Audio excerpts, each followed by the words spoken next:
হরে কৃষ্ণ। সামনে আসছে রাধা অষ্টমী ব্রত। তো এটি হচ্ছে ভাদ্র মাসের শুক্লপক্ষের অষ্টমী তিথি।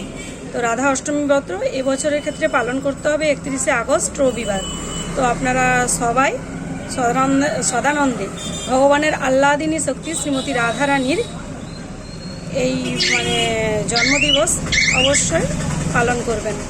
আর এই দিন ভোরবেলা প্রাতঃ স্নানের তো বিধান আছে, শাস্ত্র অধ্যয়ন, গ্রন্থপাঠ, অধিক হরিনাম জপ। এছাড়া রাধারানী এতই কৃপাময়ী যে মধ্যাহ্নকালীন সময় অবধি আমাদের উপবাসের বিধান রয়েছে। তো আপনারা প্রত্যেকেই মধ্যাহ্নকালীন সময় অবধি উপবাস ব্রত পালন করে রাধা অষ্টমী ব্রত সুন্দরভাবে পালন করবেন। 1 লক্ষ একাদশী ব্রত করলে যা ফল মিলবে, তো একবার রাধা অষ্টমী ব্রত করলে সেই ফল মিলে। তো এই অজুহাত দিয়ে কেউ আবার একাদশী ব্রত ভঙ্গ করবেন না, প্রত্যেকে সুন্দরভাবে এই রাধা অষ্টমী ব্রত পালন করবেন। হরে কৃষ্ণ, হরি বল।